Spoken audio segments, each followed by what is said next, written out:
My name is Letitia Dukes. And how do you spell your first name? Latiesha. And how do you spell Dukes? Dukes. What do you do for work? So I'm a licensed mental health counselor. I worked as a perinatal clinician at South Shore Hospital. And what kind of education did you receive in order to do that? So I have a bachelor's in psychology, a master's in mental health counseling, and a master's of education in mental health counseling. And you mentioned the South Shore Perinatal Clinic. Do you still work there? No, I do not currently still work there. How long did you work there? I worked there for about 5 years. What did you do there?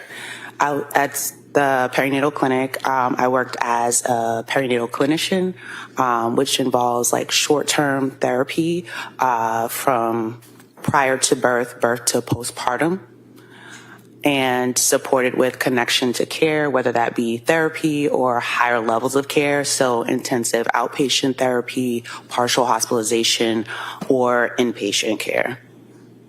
And do you often collaborate with patients and other clinicians at the clinic or nurses about treatment plans for patients? Yes. And do you help to manage the treatment plans with the patient? Yes. How do patients, or strike that, for your role at the clinic, doing the therapy and being the clinician, are you often referred patients by the nurse practitioners or somebody else who had seen the patient or did an intake with the patient? Yes. And do you work with that prescriber or practitioner over the course of the treatment with that patient? Yes. And as far as your role and what you do with patients, is it fair to say that a large amount of your ability to work with the patient is based on your relationship and rapport that you develop with the patient? Yes. And do you rely heavily on things that they report to you when you're assessing them diagnostically and trying to help them come up with a treatment plan and offering therapy? Yes. And one of the things that might be important in that is to assess a patient's presentation each and every time you meet with them, right? Yes. So do you do that in each appointment or each interaction with a patient, assess them for various things? Yes. And what kinds of assessments do you perform? So I typically perform a psychosocial assessment, which is getting their behavioral health history, as well as their current presentation and reason for coming in for therapy. So whether that be a specific diagnosis or current concern, or recent like crisis or trauma, and also a risk assessment that assesses how they're doing in that moment. Okay. And as far as the therapy component of your interactions, is that largely based on the patient? Yes. And what kinds of therapy can you offer in that short-term therapy? In that short-term therapy, we offer cognitive behavioral therapy, dialectical behavioral therapy. I also offer something called EMDR, eye movement desensitization, and reprocessing therapy for patients that have gone through trauma, as well as it could be even short-term support, like a couple of weeks until they're transferred to the appropriate level of care. And in your sessions with patients, is there a minimum or a maximum time limit? Typically, our program would go from birth to postpartum up to 2 years. If it did go a little bit over 2 years because of lack of connection to care, then it would go a little beyond that, but typically it's 2 years. Okay, and that's the duration of your treatment or your interaction with patients. But what about in each appointment that you have? Is there a minimum or maximum time set by the clinic of when you see a patient in a particular visit? Yes. So do you mean as far as like weekly or like hour, half an hour? Well, I guess the question is, if a patient's coming into you because they were referred and you're meeting with them on a regular basis, how long are the appointments in duration? An hour, half an hour? So appointments could be anywhere from a half an hour to an hour based on the patient need at that time. And when you're interacting with a patient and you're making all those assessments, are there tools available to you if you feel or you experience that a patient needs a higher level of care or is heading or is in some sort of crisis? What tools are available to you for that? So tools that are available to me is connection to my direct supervisor, as well as crisis coordination, as well as like the crisis support numbers that are in that area. So I could either call with the patient or sit with the family, create a safety plan, and the patient can call later on if they feel like they're safe to go home and they have supports at home. Okay. And at some points, could it be that you would need to involve authorities like the police? Yes. And you also are familiar with the Section 12? Yes. And then that it's an involuntary procedure where the court gets involved? Yes. Now, as far as when you do meet with patients on that regular basis, either for a follow-up or an intake, is it a telehealth situation, an in-person situation? It depends on what the patient is comfortable with and what the patient is able to do as far as like access. So we offer both in-person and virtual appointments. Okay. As far as when you first meet with a patient, when they've been referred to you, that first intake procedure, is there a recommendation for whether that be in-person or telehealth? All the perinatal behavioral health appointments for mental health counseling are in person, that initial visit. And then the subsequent appointments are oftentimes directed by the patient? Correct. Would there be instances where you would insist or prefer that the patient actually come in person if they've elected for telehealth?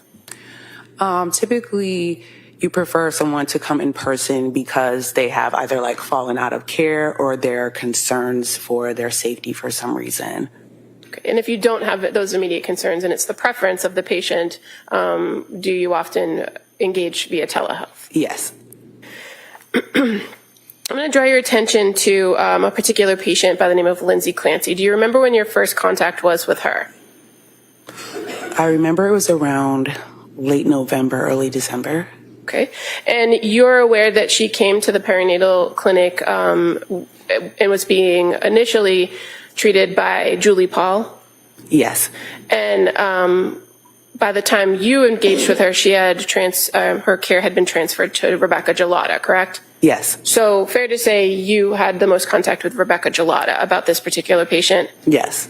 And if I mention December 2nd, does that sound familiar as the first intake with Lindsay Clancy? Yes, as I said, around late November, early December, so that sounds about right. Okay. And the intake appointment, was it in person with Lindsay Clancy? Yes, it was in person. And what were the services that were being offered for her? Why was she referred to you? So she was referred to me for postpartum anxiety and depression symptoms. That's what she was referred for. Okay. And in this first intake, did you go through that psychosocial history with Lindsay Clancy? Yes. And did you have some previous information from an intake with with Julie Paul, or did you do it fresh on your own? Fresh on my own. Okay. And so again, this is information that the patient is reporting to you about their history. Yes. And so in this instance, you noted that the defendant told you, or Lindsay Clancy told you, that she had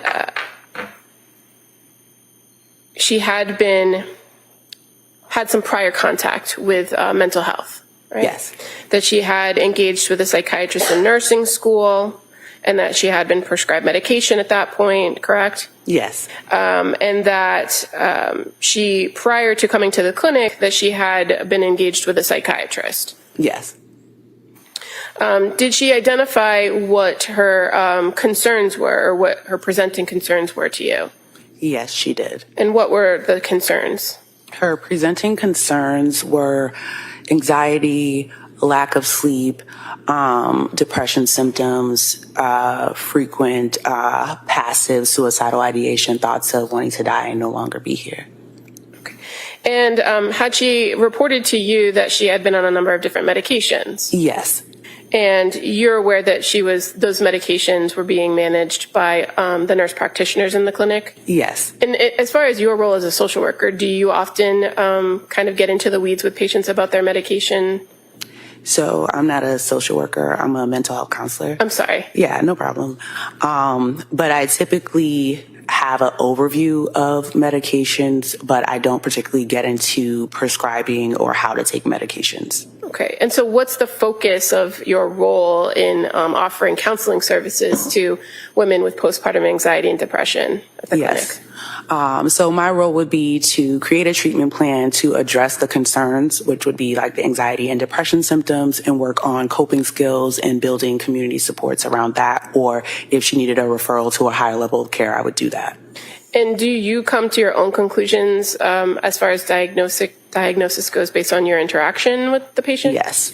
And in this first interaction with Ms. Clancy, you got her history. You also did some of those assessments, correct? Mm-hmm. And so as far as assessing her present condition, kind of how she presented to you, did you make observations of her mood?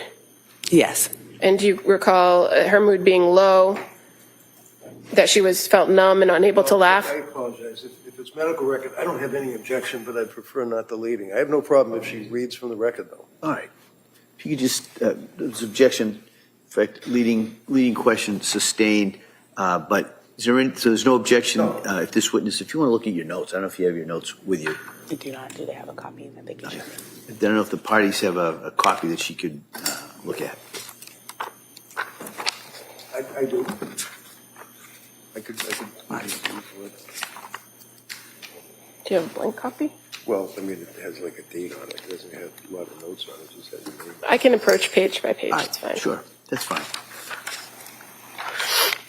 So if you need or want to look at the rec, just let us know. We'll do that. Sure thing. Thank you. Just gonna show you that page. Sure. I can speak that with her. Sure, yeah. So, Ms. Dukes, on this particular visit on 12/2, what was her mood? So she reported having low mood and feeling numb. Okay. And so you said she reported. So in the note that you're reviewing, these particular questions or these observations that you noted, are they based on her reports to you about these areas? Yes, and as well as my observation of her. Okay. So did it appear that her mood was consistent with what she was reporting to you based on your observations? She appeared to have, if you can say, like normal mood. There was no like tears or sadness, or like there was no blunted interaction. She was able to make eye contact. Okay. And kind of moving to what's identified in your record as mental status exam. Yes. What is a mental status exam?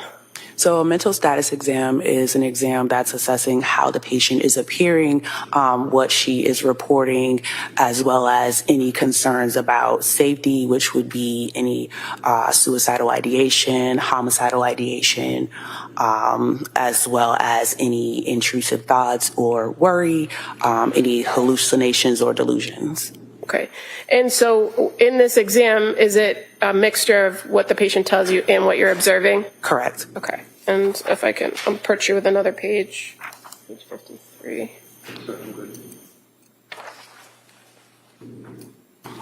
Thank you. In regards to, on this particular first encounter on December 2nd, when it comes to the mental status exam, were you able to observe her facial expressions? Yes. And what were your observations of her facial expressions?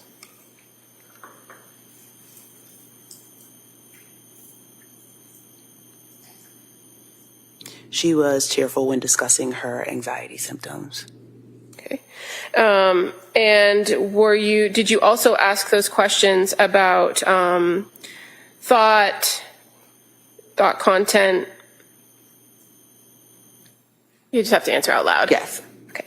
And so what did she say about thought content? So thought content, worry about her infant and that she had an addiction to Ativan.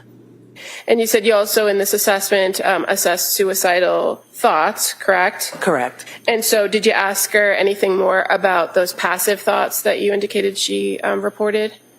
Yes, and what she reported as far as like passive thoughts were thoughts of not wanting to be here or no longer wanting to live, but no plan. And is that significant to you, the fact that she identified there was no plan? Yes, And why is it significant? because if she identified that she in fact had a plan, then that would escalate me to see it as a crisis and request higher level of support at that time. As far as your observations of her thought process, were those within normal limits? Yes, And her intellectual functioning, were those within normal limits? yes, Did she report to you any past attempts to harm herself or others? no,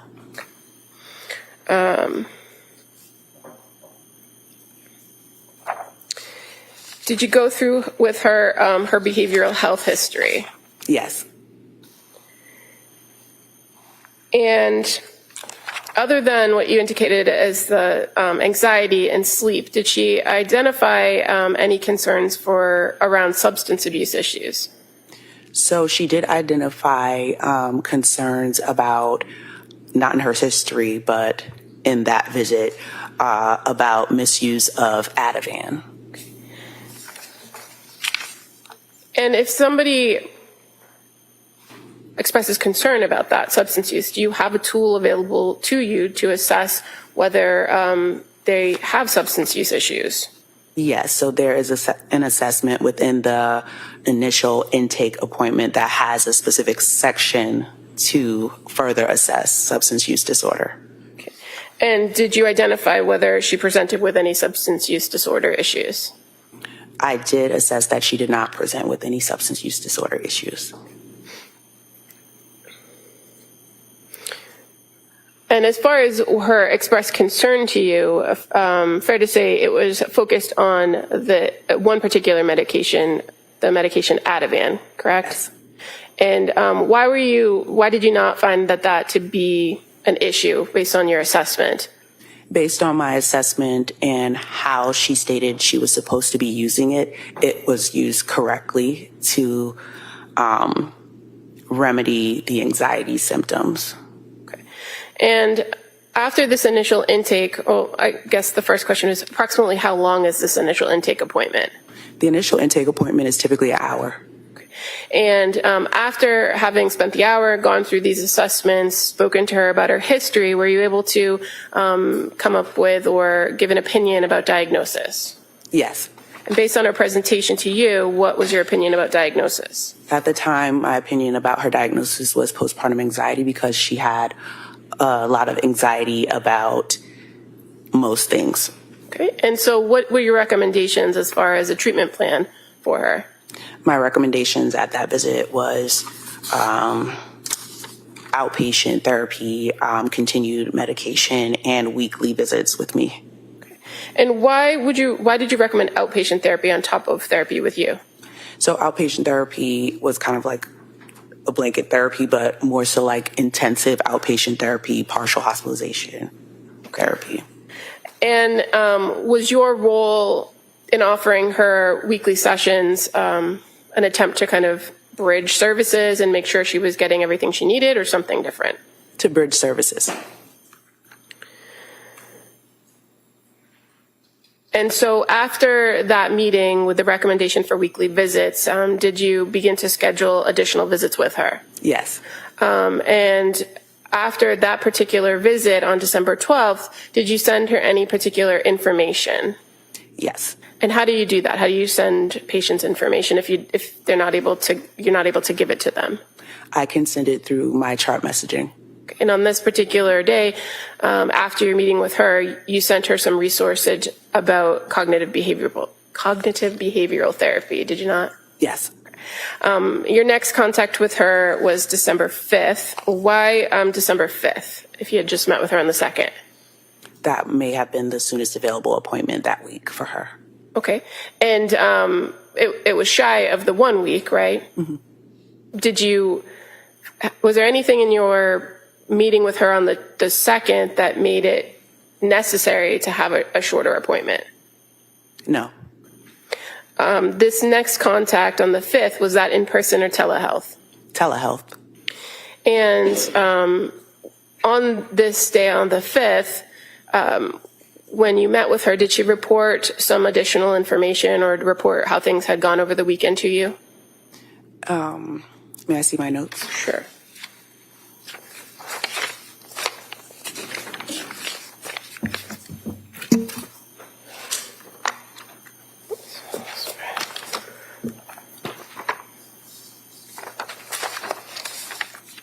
If it's okay, I'm just going to give her all the pages from that note. That's fine. Thank you. Yep. Thank you. Okay.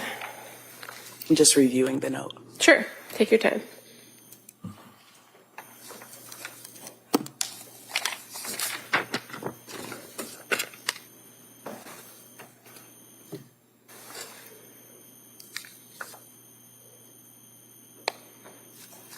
And can you repeat the question?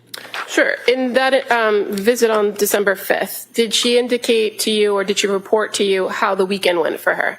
Yes, she did. And what did she say about the weekend? She reported that over the weekend she had a difficult weekend, having intrusive thoughts about wanting to die, and that she had contacted Aspire Crisis Support. She met with the clinician virtually and was told that she did not meet the criteria for inpatient treatment due to having no SI plan, suicidal ideation plan. And so when she reported the intrusive thoughts and having a tough weekend, did you follow up with her and begin to kind of talk with her about that? Yes. And what did she tell you about what she was feeling in those intrusive thoughts?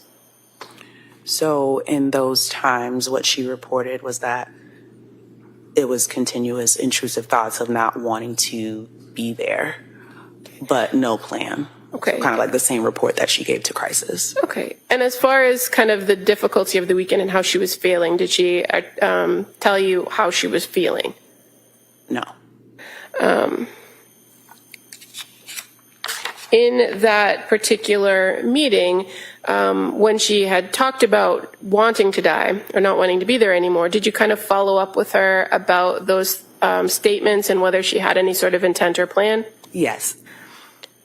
And did you ask her additional information and complete that full mental status exam? Yes. From that meeting? And were there any signs of psychosis or signs of mania or homicidal ideation? No. And at the time that you met with her on the 5th, was she currently having those thoughts about wanting to die? If you know? Just reviewing the note. Sure.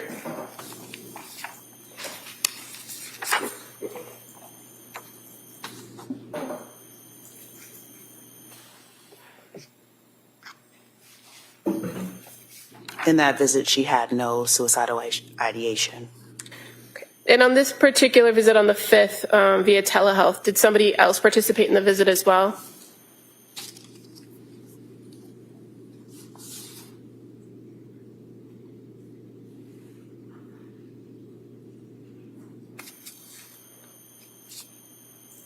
I could direct you to page 45. 45? Yeah. Okay.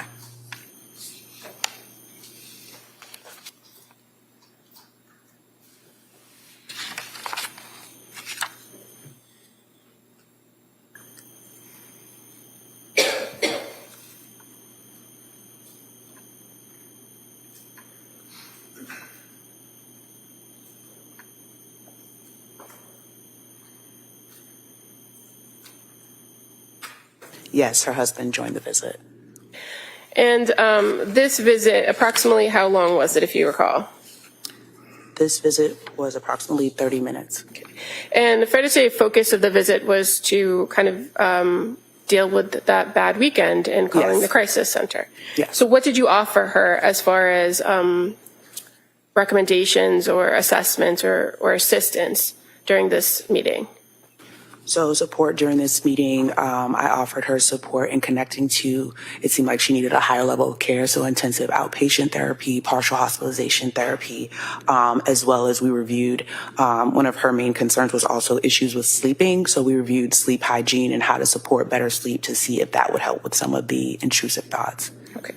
And as far as the recommendation for intensive outpatient or partial hospitalization, did she want to connect with those programs at that time? At that time, she didn't decline services, but she was interested in the information. Okay, and so did you agree to send her some information?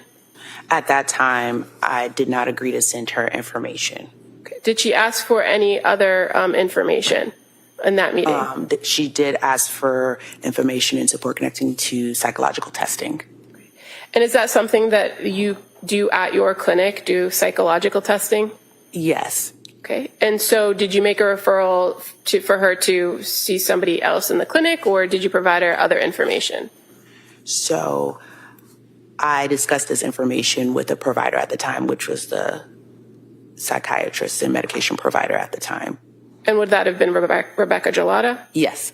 And so did you subsequently send Lindsay Clancy some information about psychological testing? Yes. But there was no recommendation for it to be done at the clinic? No. Do you know why? At the time, it sounded like she wanted extra support or like outside opinion as far as like diagnosis and medication. Okay. And was the testing something that she brought up, or did it come out naturally in your conversations with her? That's something she brought up. In your meetings, did she did she discuss medication side effects with you? Yes. Okay. And what were your observations of her demeanor during this visit on the 5th? On the 5th, one second.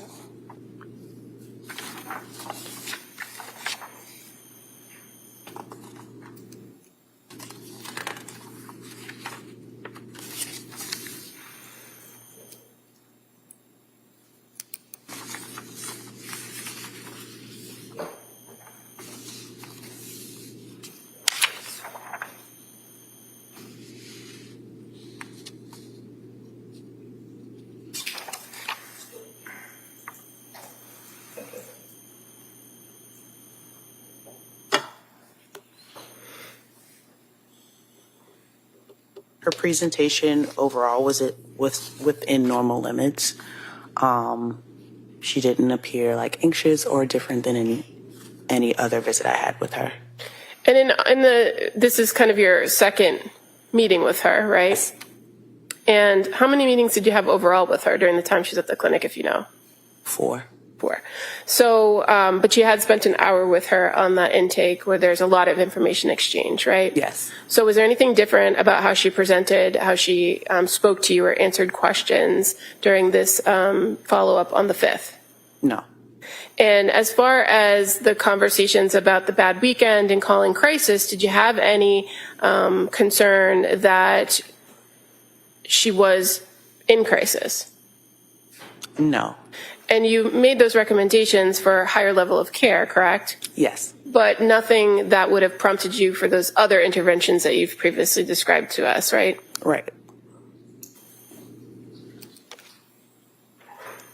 Did you ever in this visit see signs of mania?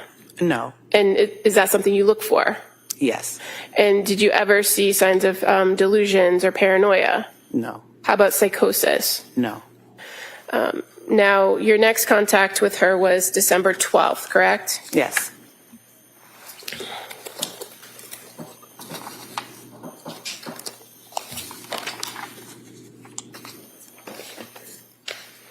And was that in person or telehealth, if you recall? Telehealth. And on the 12th, did you have further conversation with her about your previous recommendations about partial hospitalization programs? May I review? Yep.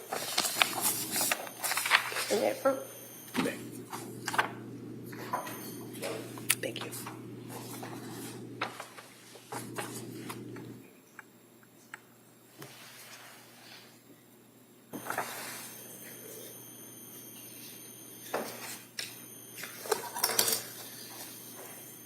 Yes, we did have further conversation about recommendations. Okay.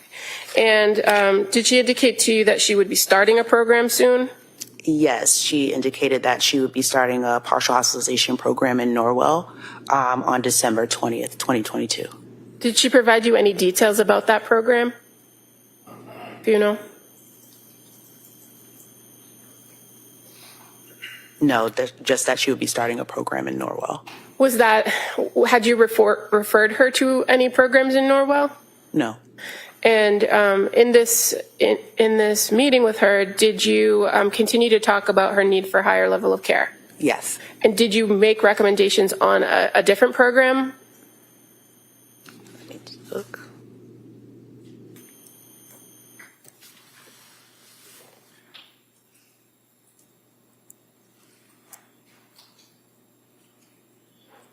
Yes, I did make a recommendation on women and infants.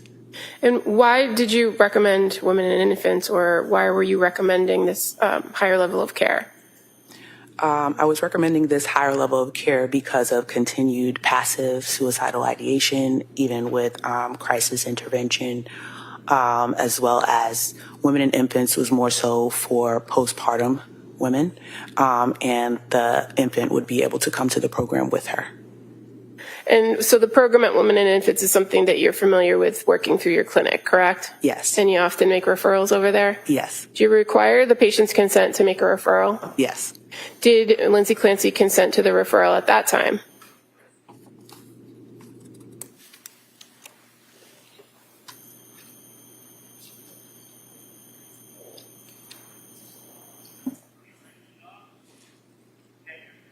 Yes.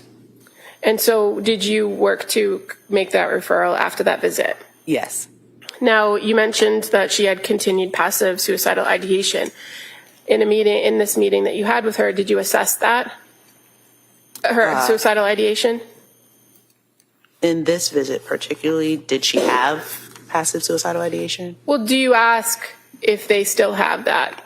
Yes. Or if they currently have thoughts of suicide? Yes. And in this instance, did she have thoughts of suicide or wanting to die? Just reviewing. Hold on.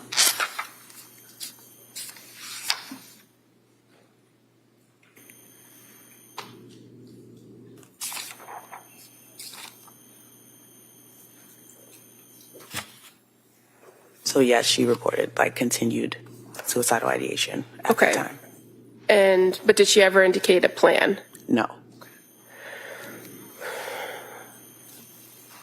Having met with her on the 12th, did she ever articulate to you that she had made any attempts?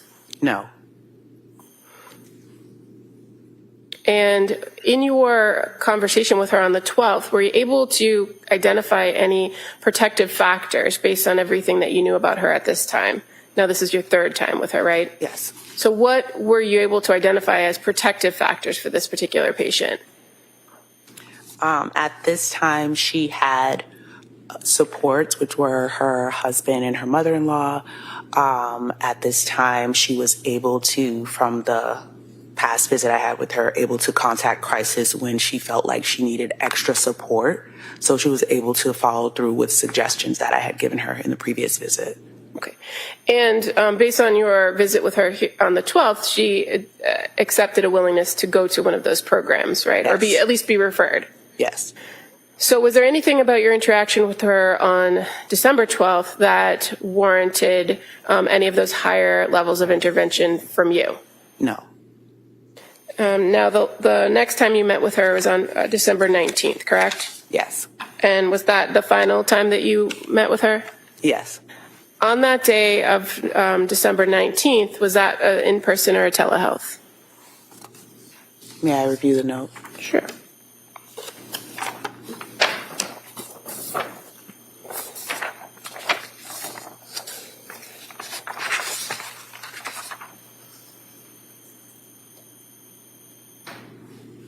Thank you.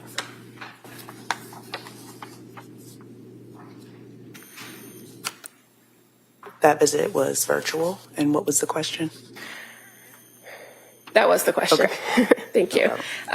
So on this particular visit on the December 19th, did she report any further issues or anything that had happened between the 12th and the 19th that were of concern? So she was continuing to have low mood and numbness.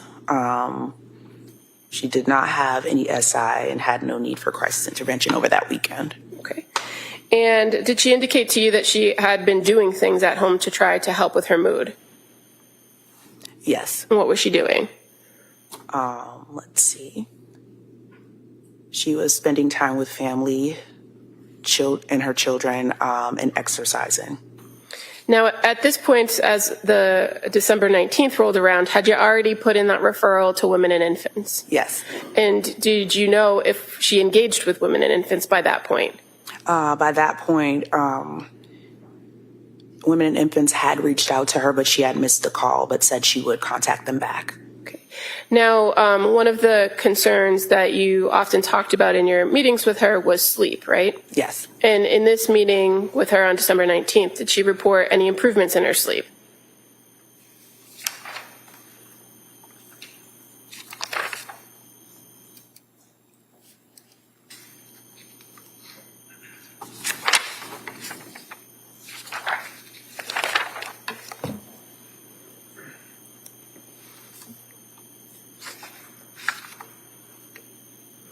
No. Well, if I direct your attention to page 13, at the top of the page where it says risk assessment, there's a category for neurovegetative disturbances. Do you see that? Yes. Can you show me what you mean by page 13? Oh. What is this page 13? I'm looking at prior ones. I don't know, those don't have page numbers, but the one I gave her has 13. It's December 19th. Okay. The last page of the notes. It's this one here then, right? Yeah? Okay. There Okay. should be 3 pages. I got one. What did you note under neurovegetative disturbances? I reported that sleep has improved. And that would be information that's reported to you, correct? Yes. You can't make observations of whether somebody's sleep has improved, can you? No. Okay. So in this instance, she told you she was going to follow up with the referral, that she was waiting for a call back, that she had improved sleep, but that her mood kind of had remained the same, low mood, numbness, right? Yes. Okay. Anything about your interaction with her that day that was different from the prior interactions? That day, she seemed to be more engaged. She was able to smile. She was able to laugh. And she was enjoying time with family. And so did you look at that as something positive? Yes. Was there anything about your interaction with her on this day, on December 19th, that made you think that you needed to invoke a higher level of care? No.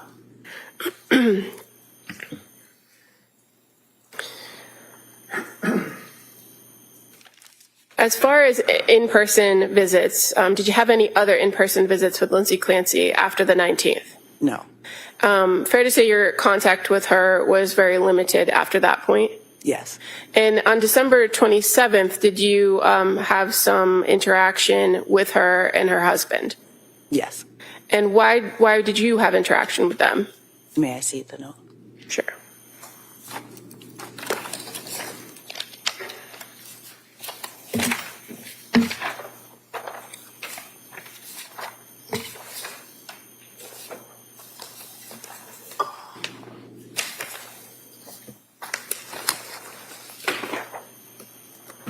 There's 4. Oh, no. Just get it from you when you're done with it. Thank you.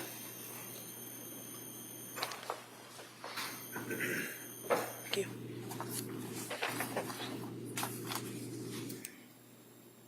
Can you repeat the question? On December 27th, why did you have contact with her? Why did you make contact with Lindsay? I was calling her to inform her that her referral had been completed. Okay. And so you had a call with her at 10:23, 10:17, going back 9:44. Do you see that in the records that you have, the 4 notes that you have in front of you? They kind of go in reverse order. Yes. But prior to the contact about the referral being completed and just reaching out to her and letting her know, did you have a conversation with her husband? Yes, And was that at Lindsay's request? Did she give consent for that? she did give consent for that. Okay. And fair to say he was reporting concerns of prescriptions, right? Yes, And that's not your area in the clinic, is it? no. So did you refer him to the prescriber? At this time, yes, I redirected him to speak to the prescriber. Okay. And again, in each and every encounter that you had, did you further recommend that she engage with a higher level of care, either a partial hospitalization program or an outpatient program? Yes, Now, at any point that you were interacting with her between December 2nd and the last contact with December 27th, albeit limited, did you ever have any concerns about her physical well-being? no, Did you ever have any concerns about the physical well-being of others in her presence? no, Did you ever see or observe any signs of mania, delusion, or paranoia? no, Any signs of psychosis observed by you? no, Did you ever have any difficulty understanding what she was saying or notice any differences in her speech patterns? no, Did you ever have any concerns that she wasn't accurately reporting things to you?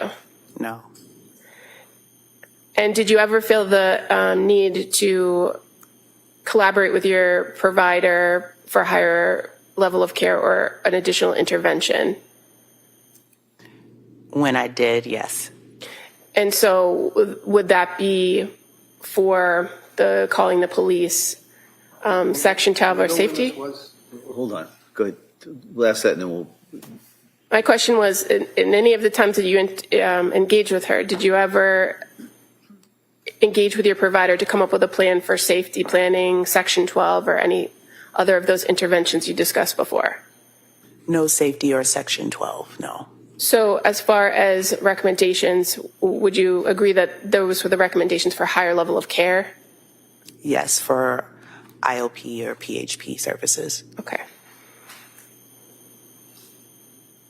And on that last visit that you had with her, she reported doing things outside of the home, right? Yes, And that stood out to you yes, as what? as an improvement in mood and ability to connect with others. Thank you. If I may have a moment to put these back together. Why don't we take the delayed morning break at this point? So hopefully be a little bit shorter than normal, but we'll get you, we can stretch your legs. We'll have you back here in a couple of minutes. Okay? Court, all rise, please. Jurors, close your notebooks.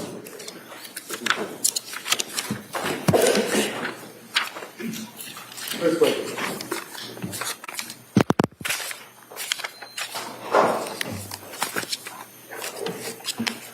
I can see what you were referring to. Yeah. I just have to put them back together because they're a little out of order.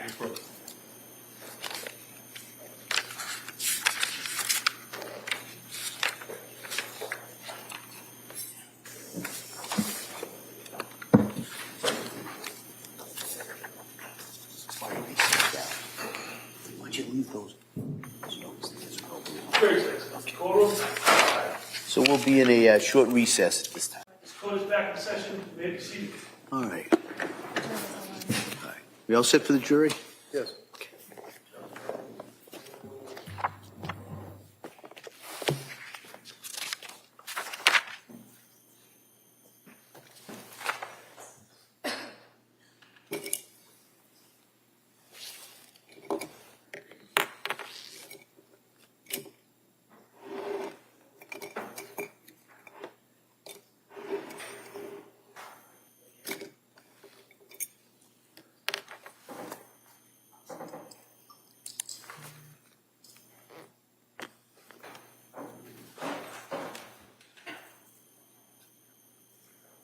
Court, all rise. Jurors enter. What's now in session? Please be seated. Your Honor, for the purpose of the record, we return back to the trial of Commonwealth versus Lindsay Clancy. All parties are present, including the defendant and including the 18 jurors. All right. Counsel? Thank you, Your Honor. Morning. Good morning. So, can you tell me, is it 4 times that you yourself actually met with Lindsay or more? Can you repeat that? I'm sorry. Was it 4 times that you actually met with Lindsay or more? And that would include telehealth? 4. 4 Yes. times, okay. You met with her on the 2nd of December, right? Yes. And you met with her on the 12th of December, is that right? Yes. You met with her on the 19th of December, right? Yes. And is it the 27th as well? Was there another one? Do you remember when that was? That was by phone. By phone. Would that be the 27th? Yes. Okay. So what I'm going to do is give you the documents that the district attorney is questioning you from, so that you can actually have them in front of you, okay? Thank you. And you can slide up and just... Yeah.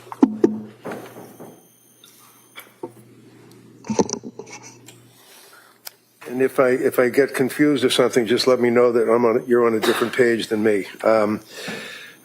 Couple of background questions. When you met with Lindsay, for example, on the 2nd of December, you were at least able to look at the records of Nurse Paul as well as Nurse Gelada, right? No. Oh. I mean, you guys work in the same place, though, right? Yes. Okay. So when a woman is in postpartum and comes to social health for help, when you're trying to help them, you can't see the medical records from what the other people like Nurse Paul and Nurse Gelada have written down? You can see the records, yes. You can? Yes. Okay, so you did look at the records? I did not look at the records. Okay. On the 2nd of December, and you can look along with it if you wish, looking under what would be referred to as behavioral health intake. Your pages are numbered, mine are not, so if you can find that one page, behavioral health intake on December 2nd. And the jurors will have this as an exhibit, but just going through the pages. You have it? 1 second.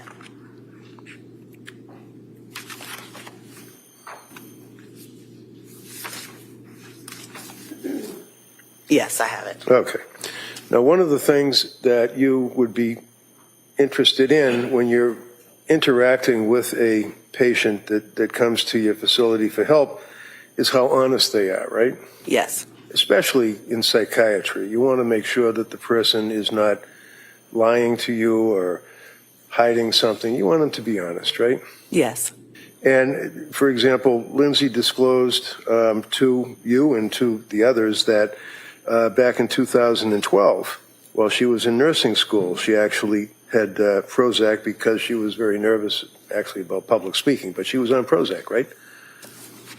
1 second. Sure. I think it's right under behavioral health history, first paragraph. Yes.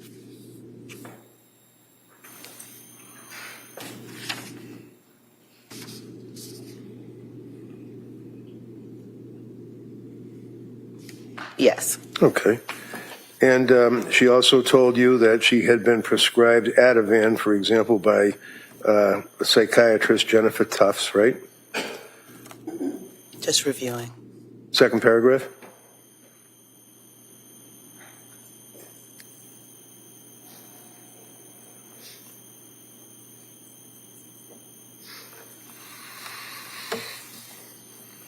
So, no, that's not what I see here. Okay, do you see where it says prior to attending the SHORE program, sentence, second paragraph? Yes. Patient was prescribed Ativan by psychiatrist Jennifer Tufts? It says here she was prescribed Zoloft. Well, I must be misreading something. I apologize. Let me approach you.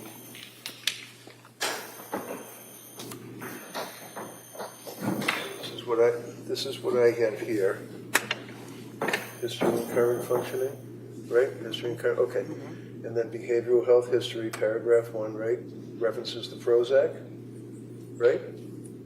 Yes. Okay. But it doesn't say. Second You said par- Dr. Tufts? No, I was saying the second paragraph, prior to attending SHORE program, she disclosed to you that she was prescribed Ativan, right? So which one are you on? Second paragraph, right here. Okay. Yeah. Prior to attending SHORE program, patient was prescribed Ativan, right? Yes. Okay, and that was by Dr. Tufts, right? Yes. So she told you that she was prescribed benzodiazepine by her treating psychiatrist, and further on into your interaction with her, she told you that she was very concerned about taking medication, right? Yes. And she was really concerned about becoming addicted to medication, such as a benzo, like Ativan, right? She was concerned about becoming addicted to medication, yes. All right, in the very last paragraph, it says, when no longer taking Ativan. You see that one? Yes. Okay, she then explained that, she had issues with the sleep, and she started having heart palpitations, and she went to the ER for anxiety. Is that right? Correct. And at that time, she told you that she felt that she had an addiction to Ativan. That's why she couldn't sleep, right? Yes. And she was stressing about that, was really concerned about that, right? Yes. She then said that she had weight loss, right? Yes. No appetite, right? Correct. Panic attacks, right? Right. Couldn't sleep, right? Yes. Next page, December 2nd, office visit, the same visit. First paragraph, she was prescribed Remeron and Seroquel in the past 4 days, right? I'm sorry, this is a different date on this one. What date do you have? Okay. So the next page. Mine, it goes to 12/5. Okay, all right, let's look at this one then. Would you agree that this is a record from South Shore Health that talks about continuing your appointment December 2nd? Yes. Okay. If you can find I think that. they were just out of order. Here it is. Okay. Okay. That's fine, that's no problem. That's not your fault. So are you with me on that she was prescribed Remeron and Seroquel? Yes. Okay. And that was within the last 4 days. Is that right? Yes. So when you saw her on December 2nd, after telling you about the Ativan and telling you about her weight loss and her anxiety and everything else, she told you that she had been prescribed Remeron and Seroquel. And I understand you don't do the drugs, so you don't really have... No, I don't do medication. Very difficult to get the brand names and the other names, but we have a chat for that. So she started Remeron and Seroquel, and then she told you that since starting the medication, she's had thoughts that she no longer wants to be here, meaning, I guess, what, on the earth? No longer wanting to be here could mean anything. But in that instance, when assessing for suicidal ideation, no longer want to be here qualifies as passive suicidal ideation. Okay. And then she indicates further that this week, she was seeing you, feels like she's going to die. That's what the DA read to you, right? Yes. But then it goes on and says, but she doesn't care if she dies, basically. She feels like she's going to die, but she doesn't care. She said that, right? Yes. She then talked about how the Remeron and Seroquel were not helping her sleep. Yesterday she took Ativan, she told you, right? Yes.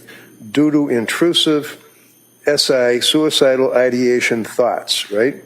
Yes.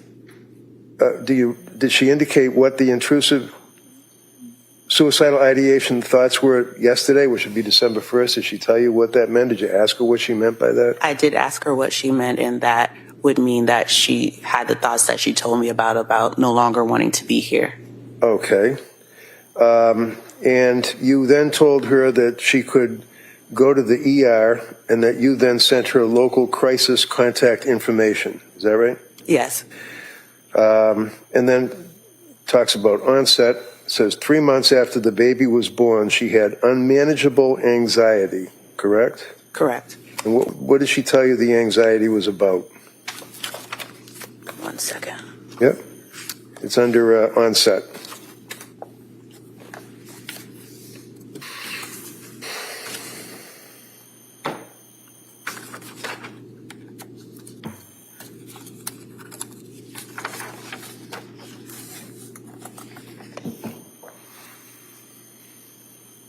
And what was the question?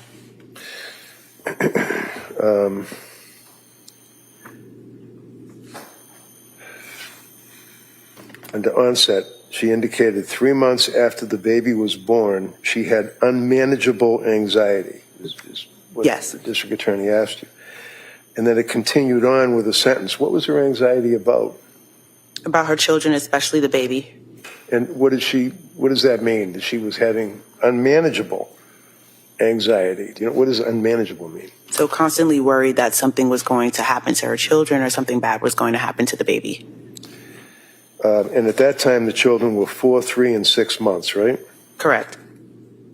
Under social, the notes indicate that she talks about her anxiety all the time with her mom, husband, and mother-in-law, correct? Correct. And one of the questions the DA asked you is about her support, family supports or collateral contacts, and you indicated the mother-in-law. She also had her mother and father as family support as well, right? Correct. And you knew that her mother and father had actually lived in Connecticut, but moved up or came up and stayed with her for at least a week, if not longer, during December, right? If you know. And I know it's difficult if it's not in the notes for you to remember. I'm just asking, do you remember at all that she said that her mother and father came up and stayed with her to help out? I don't remember that. Okay. She further went on and said that she's uninterested in other topics from friends. What did that mean? She just didn't want to talk to her friends about anything? She just had a lack of interest in conversation with friends.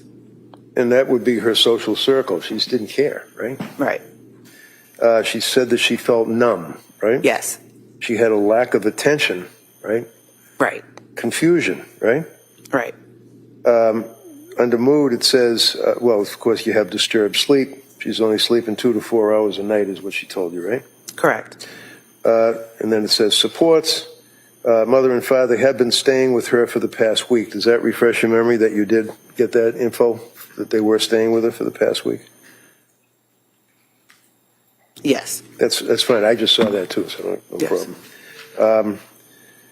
You took her history, that she was a nurse, that she had been on leave, and she told you that she lost 10 pounds in the past month, right? Correct. Now, can you flip to the next page and make sure we're both on the same page? On the substance use assessment, do you have that? 1 second. Yep.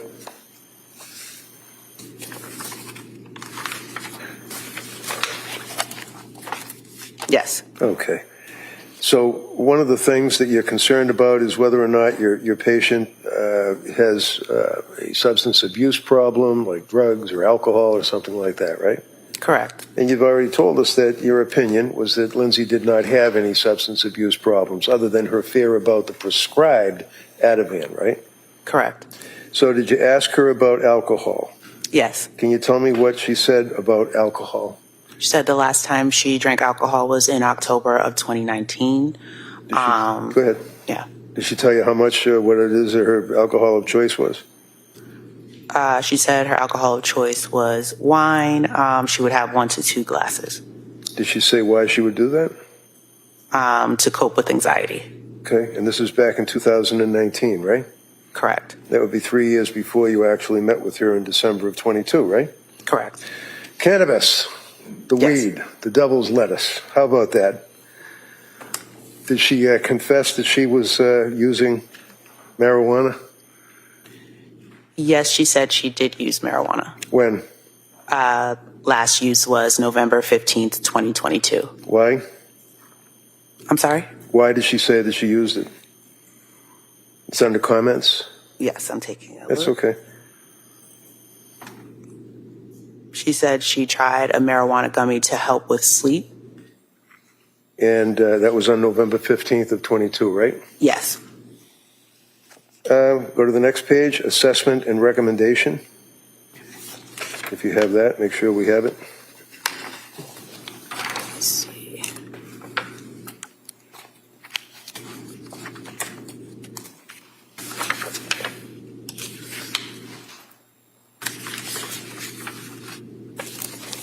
Yes. Okay. And I think the district attorney had asked you about the mental status exam facial expression, and you indicated that her facial expression showed anxiety, right? Correct. Fear, right? Yes. Do you know what the fear was? Just just going back to that part of the Sure, assessment. yep. It's under facial expression.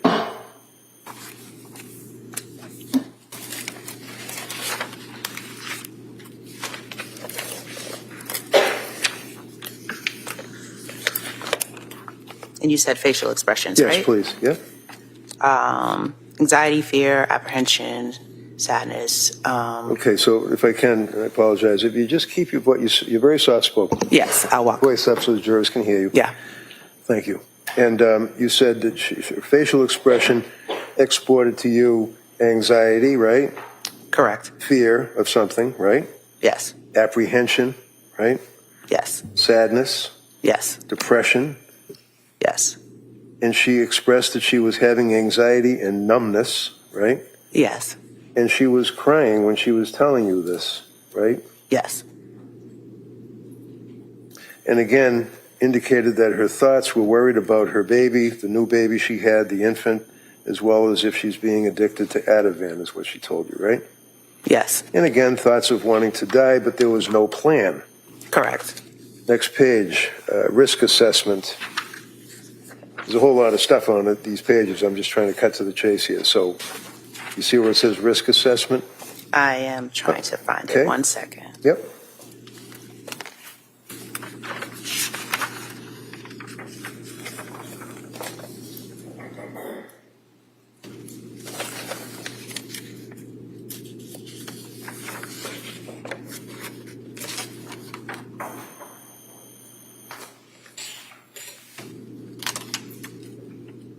Under it's under risk assessment. I'm taking a look. Okay. I see protective factors, but I don't see risk assessment. Okay, let me ask you, under risk assessment on December 2nd, when you asked her about that, at that point that she, just so you can see here, she again admitted to suicidal ideation, right? Yes. It was passive. Yes. It says plan to go to ER if she feels unsafe or has a plan, right? Yes. And then farther down, you have current medications, and she was on quetiapine or Seroquel, right? Yes. Fluoxetine or Prozac, right? Correct. Lorazepam or Ativan, right? Yes. Mirtazapine or Remeron, right? Yes. And they were all, that was all active prescriptions that she had on December 2nd, right? Yes. Told you that she is seeking counseling for postpartum anxiety, right? Yes. Do you have on December 2nd, continuing on with your evaluation, where it says clinical notes? Do you have the clinical notes? 1 second.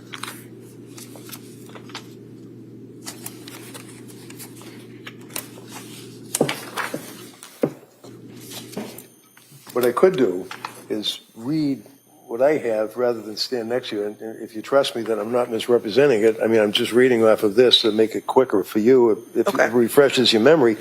If it doesn't, I can walk up and show it to you, okay? Okay. On that date, your notes say patient requested addiction support services. Do you recall that? Yes. And that you indicated that you would be sending patient addiction support resources by my chart, or the message thing, right? Correct.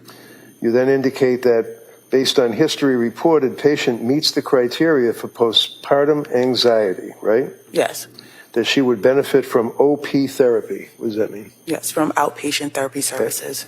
PHP, Yes. Partial hospitalization program. IOP, Intensive outpatient program. and that you then helped her out by bridging the therapy services, right? Yes. You then noted again postpartum anxiety on December 2nd, according Yes. to your notes, right?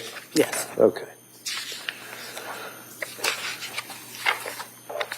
Now, did you know that she had been seeking and receiving therapy? I don't know if that's therapy or counseling or that type of thing. Like there's a woman that works in your business that provides therapy, right? Yes. So that person would be me. So did she come to see you for therapy? Yes. How many times? 4. So is it fair to say that she was more than willing to accept help from somebody like you? Yes. She didn't appear to be avoiding any therapy when No. recommended, right? If you could, Ms. Dukes, please look at, I think it was December 12th was the next time perhaps that you saw her, Okay. unless it's there's another intervening period. So there's December 12th, and then there's December 5th. Oh, okay. So if you could pull out December 5th, Yes. and if I can come up and look at it. Yeah. Yep. All right. So on December 5th, again, you were meeting with her for therapeutic intervention, right? Yes. And on this occasion, she reported she had a difficult weekend, right? Yes. Intrusive thoughts of wanting to die, right? Yes. That she contacted Aspire crisis support, right? Yes. She met with an Aspire clinician, right? Yes. And what happened when she met with the Aspire clinician? She met with a clinician virtually and was told that she did not meet the criteria for inpatient treatment due to not having any suicidal ideation plan. So if she said, in addition to the fact that she's been in counseling and therapy and seeing psychiatrists and on medications for the past 3 months or whatever the period ultimately would be, and that she wanted to kill herself, didn't want to be here, couldn't care if she died, they told her because she didn't have a plan that they couldn't help her? Correct. Did they, to your knowledge, make any recommendations? Did they recommended that she attend a day program? Yes. All right. And that person from Aspire then said he would send her patient resources, right? Correct. But nothing ever happened. He never sent her any. You did, but he never sent her any patient resources, right? If you know. Not to my knowledge. Okay. All right. So she had you at least to talk to and counsel and advise her. You continued on to make your observations. Fair to say that pretty much things stayed the same as far as her appearance, appearing anxious, appearing sad, unable to relate to people, that type of thing. Correct. Okay.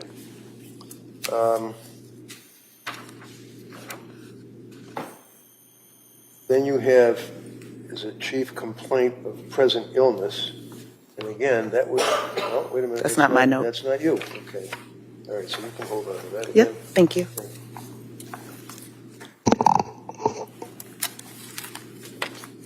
Next time you saw her would be December 12th. Is that correct? Correct. All right. Now, on December 12th, that was a teleconference that she had called by an appointment with you? Yes. And at that point, she reported that she had a difficult weekend and was experiencing intrusive thoughts of wanting to. Do you have it in front of you? I don't want to take advantage of it. Hold on 1 second. Yep.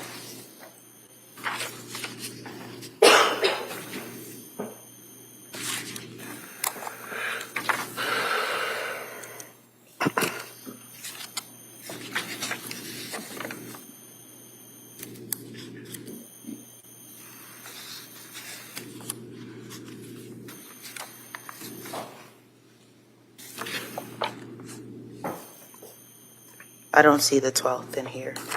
Okay. Page 28. Page 28.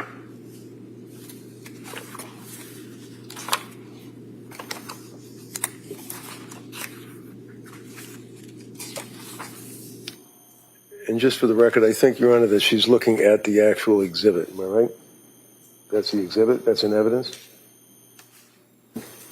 No, it's not. Okay. Can it be in evidence? Can I offer that? Yeah. Okay. Can I offer that? Any objection? Sure, yeah. Ma'am, if I could just add that. You have December 12th?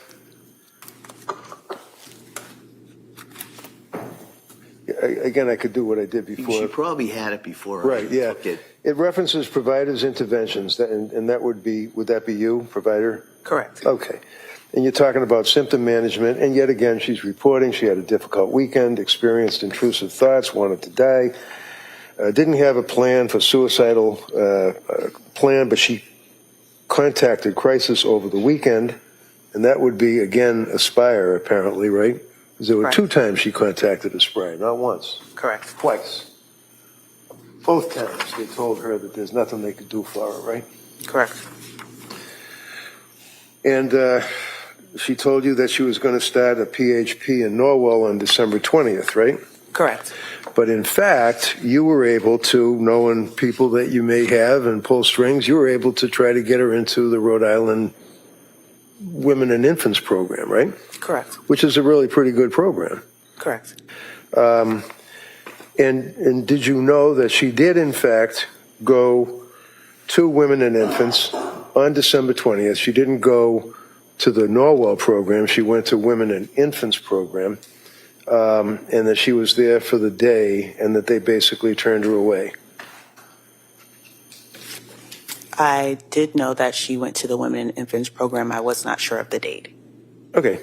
So if I suggest to you it was the same date that she had told you that she was going to go to the program in Norwell on December 20th, and then that you and Nicole Harden Francis reviewed various options, one of which was that, which made sense, to attend the Women and Infants program, IOP or PHP program, right? Correct. And that she, patient, provided you with verbal consent. Correct. To sign whatever had to be signed and get her into that program, right? Correct. So you know that she did on December 20th, after not getting anywhere with Aspire ×2 and after dealing with Gelada for all those times that she dealt with her, the other one, Tufts, you were trying to get her into this program, which would be pretty good for a woman that had postpartum problems, right? Correct. And you made your referral, you opened the door for her, and she got in there to at least be interviewed, right? Correct. And they didn't take her, right? Correct. You know why? I am not aware as to why. Would you be surprised if I told you that they indicated that they could not help her out because their diagnosis or secondary diagnosis was that she was over-medicated? Repeat the question. Would it surprise you to know that they indicated that they couldn't treat her as a woman with postpartum-psychosis or postpartum-depression or postpartum anxiety or any of that because their opinion was that she was suffering from an over-medication? It would surprise me, yes. But you don't know? I do not know. Okay. Did you know that the records from Women and Infants indicate that, in fact, on that very same day, they reached out to Nurse Gelada and asked her to call them so that they could discuss the medication, and Gelada never got back to her? I was not aware of that. I'm sorry? I was not aware of that. Okay.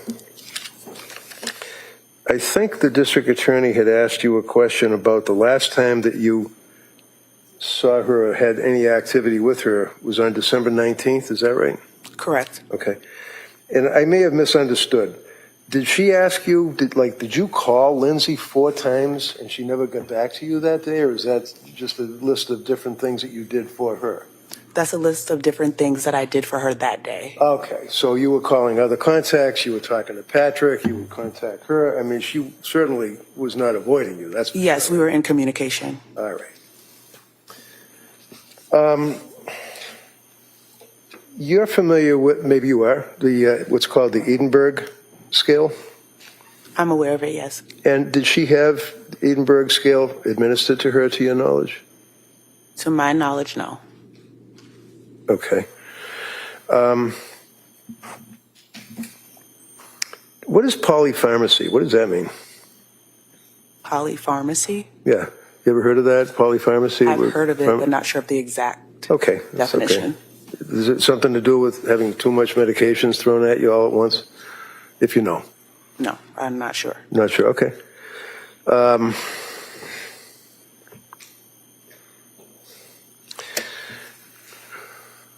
Excuse me for 1 minute.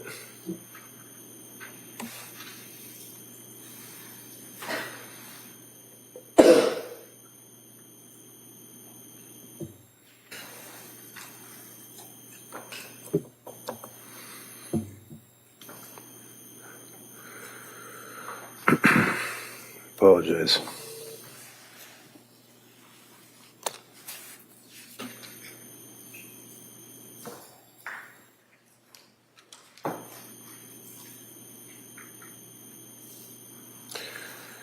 just had something pulled up and it just went back to default on me, so I just need a second. I apologize.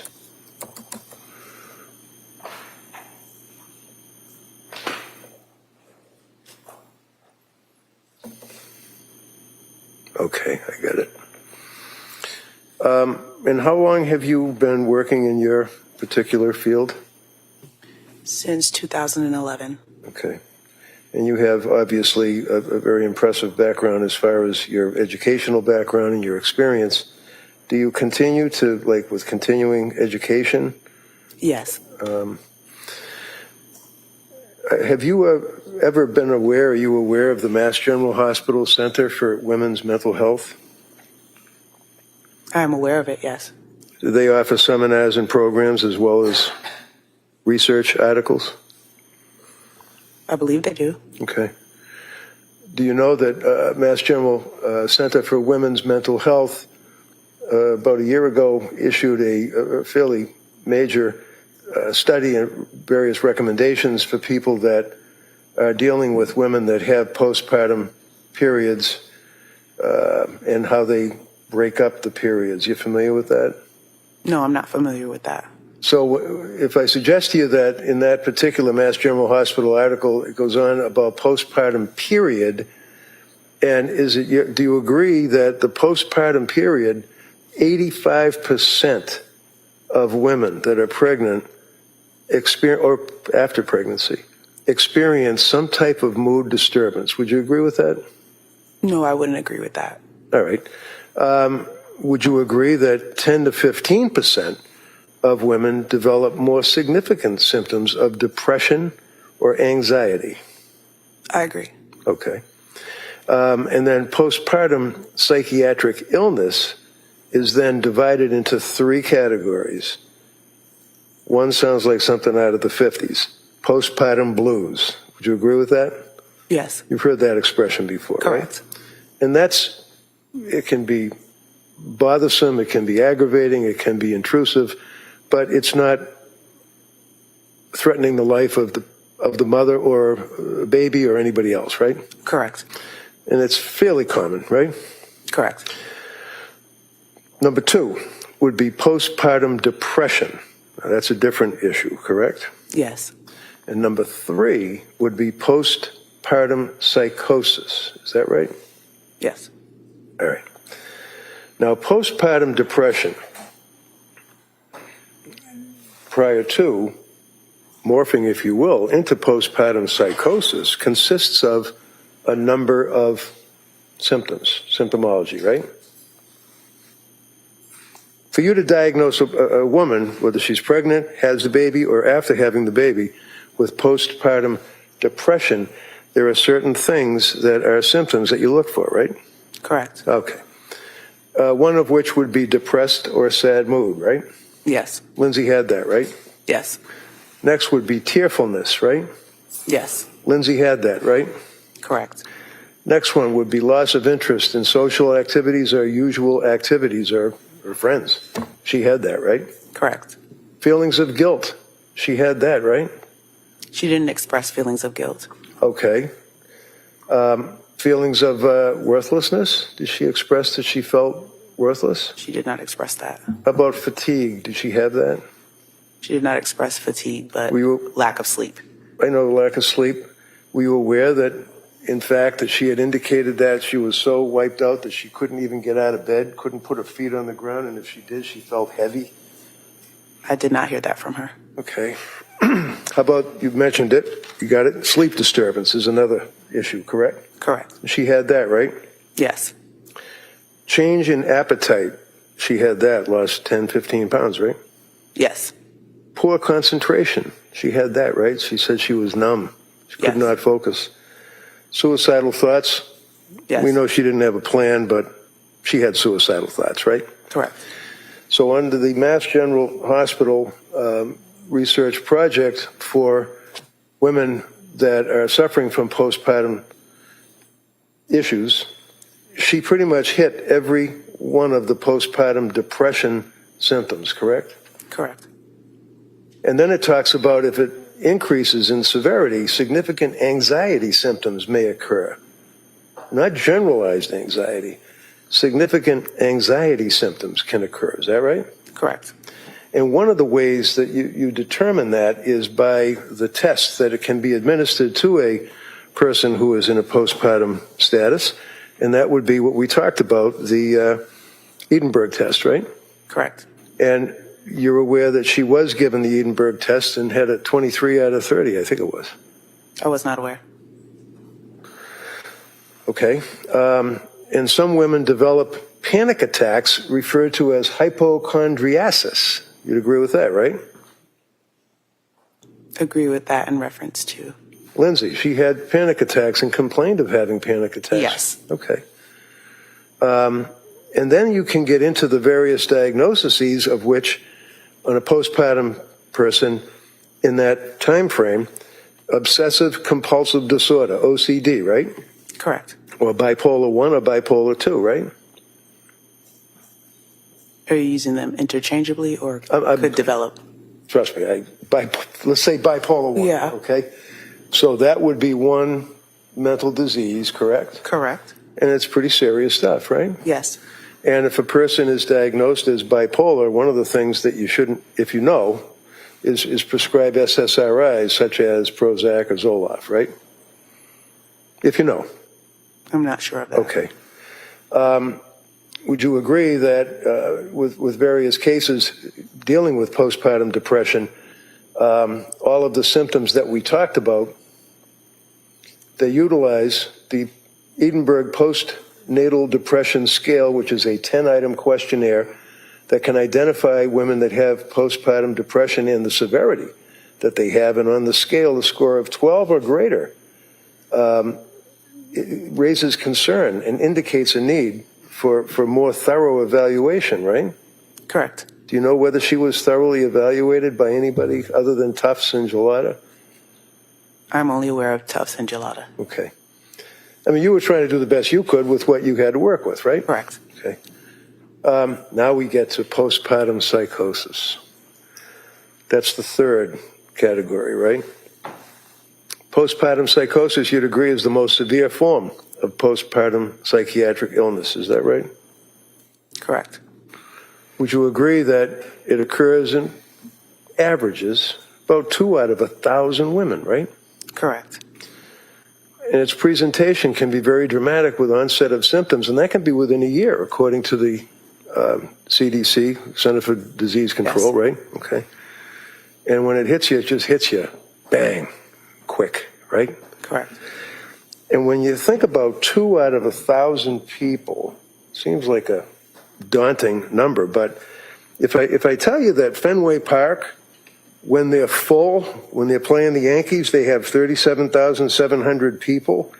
If you take the 37,000 people and you multiply it by 2, that would mean as you're sitting there behind first base, 74 women possibly have postpartum psychosis, right?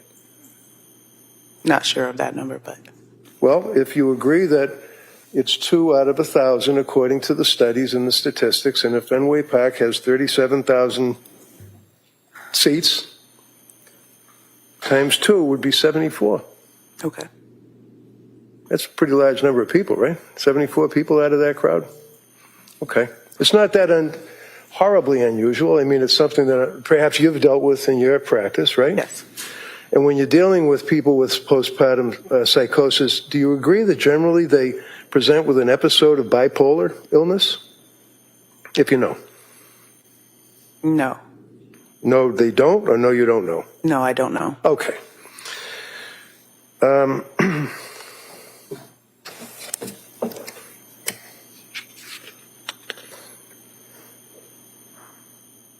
Bottom line is, from your dealing with Lindsay, she appeared to be sincere, right? Correct. She appeared to be looking for help, right? Correct. She appeared to be hurting, right? Yes. Turning in every direction she could for help, right? Correct. And the last time you saw her was when? December 19th. Okay, thank you very much.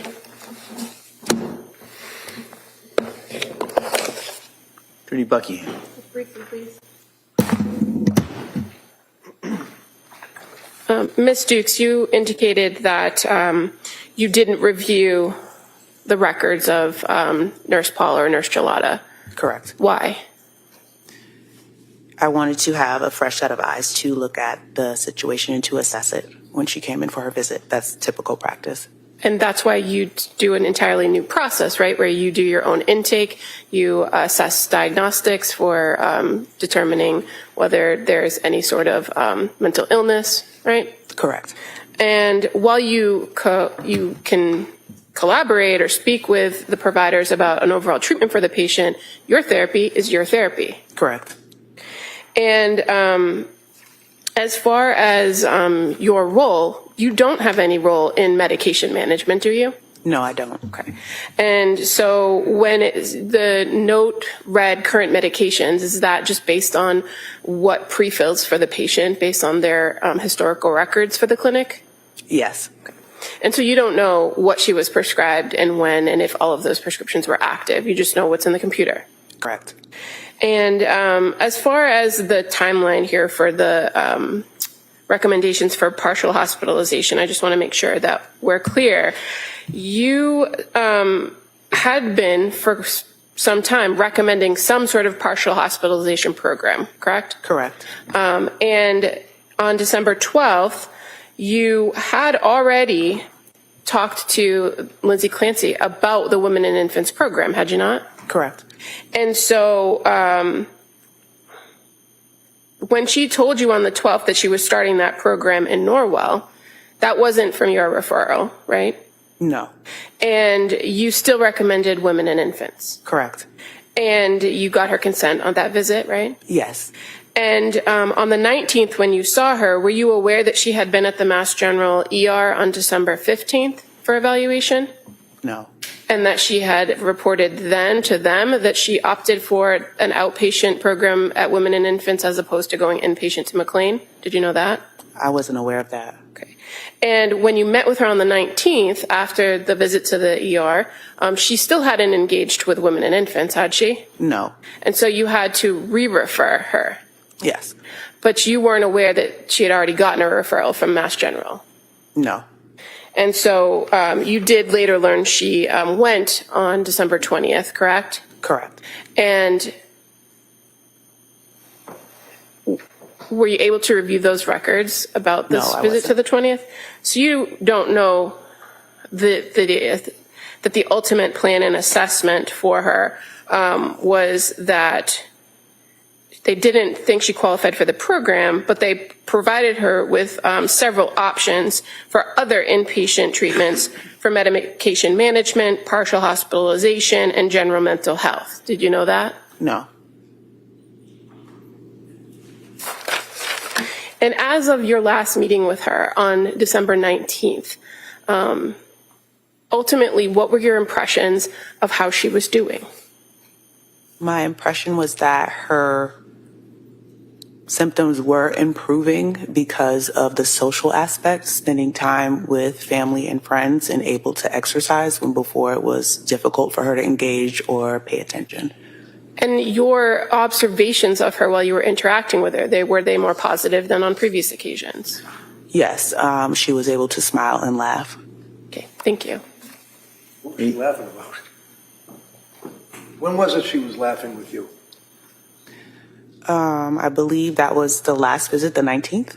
So on the 19th, it was on television or was it in person? It was a virtual visit, a video Virtual visit. Yes. And on the 19th, on the virtual visit, what was the purpose of that visit?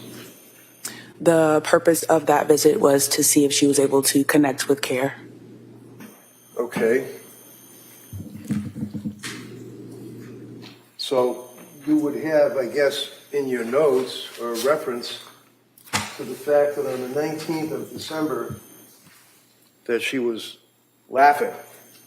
Not that she was laughing, but that she was able to laugh. Able to laugh. Yeah. Okay, because I'm looking here on December 19th, telemedicine, Letitia, I apologize, Dukes, perinatal behavior health program, and you talk in that form about the date of the service, December 19th, psychotherapy, PCP, Margaret, that would be the primary care, Margaret Anastasia. Perinatal behavioral health program, you talk with the quote, if this is telehealth visit, please dot the phrase video visit, whatever. Therapeutic intervention. She's 32 years old, married, female, presents for postpartum anxiety. Symptom management. Patient continues to have low mood and numbness. Numbness. Was she laughing when she had numbness? What date are you looking at? December 19th, the last day you saw her, or the last time you had any contact with her. She didn't appear to have that, no. She didn't appear to have what, laughing or numbness? Numbness. Well, it says right in the notes, does it not, that the patient continues to have low mood and numbness. Yes. Okay. I don't want you to say yes unless I can show it to you. So, the patient continues to have low mood and numbness, right? Correct. Patient has not had suicidal ideation and did not need crisis intervention over the weekend. In other words, she didn't kill herself, right? Correct. To help with the mood, patient has been spending time with her husband, children, and exercising, right? Yes. And exercise is one of the things that you would generally, your people would generally recommend that the mother do, right? Correct. That's a good thing to try to do, is to exercise, right? Correct. So the fact that the government has records that show that she would take her kids or her husband would take her kids, that they would go to a local gym and exercise or swim, that's consistent with what she was advised, right? Correct. It doesn't mean that she's just out there having a good time exercising, right? Objection. No, overall. She was told that that's a good thing to do, right? She was told that that was a good thing to do, but the fact that she's able to follow through and do it shows improvement. Oh, okay. So when did she go to the gym? She didn't give me exact dates. These are things that Did she you ever told me ask she her? did. Did you ever ask her, if you're telling me that, this is showing improvement, is it in the records? Does it indicate that you asked her if she was exercising, and if so, where and when? So we don't write down everything that we talk about in the meeting. It's particularly a summary of that visit. Okay. And all I did was ask you about the patient was spending time with her husband, children, and exercising, and then you said that that's an indication that she's improving. Correct. Okay. And then I asked you if she's going to a gym. That's not a bad thing, is it? No, it's not. Okay. And then it says that she received a call, and counsel asked you about this. She received a call from women and infants, but missed the call. Do you remember that? Remember the DA asking you that question? You said that she missed the call. Yes. She didn't continue to read that the reason she missed the call is that she was at another medical appointment, right? Correct. And she called you back, right? Yeah. Okay. Clinician, you, provided contact information for women and infants. Patient reported that she would contact them today, being December 19th, but in fact, she did, and you did with, back it up. She did with your help, and she then went the following day on the 20th, right? Correct. Okay. And finally, fair to say that nowhere in here does it say that she was laughing? You would have to go to the assessment, the risk assessment. Okay, let's do that. You got it? Let me see, please.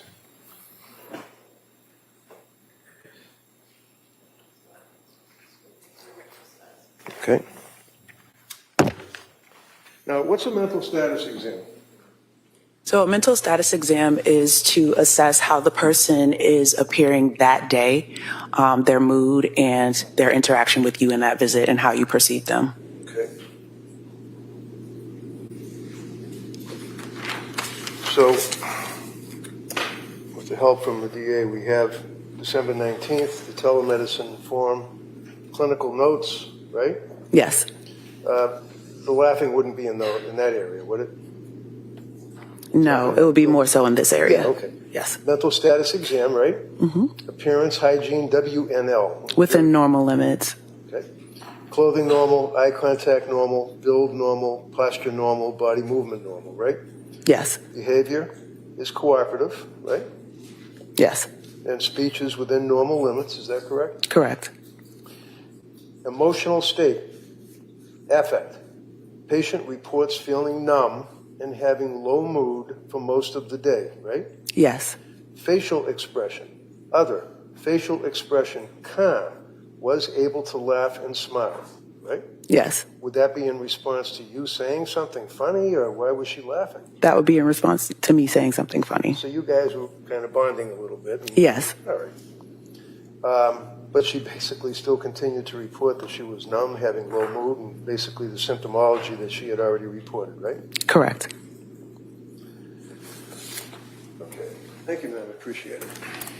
All right, Como? Nothing further, thank you. All right, thank you. Thank you. You may step down. Thank you.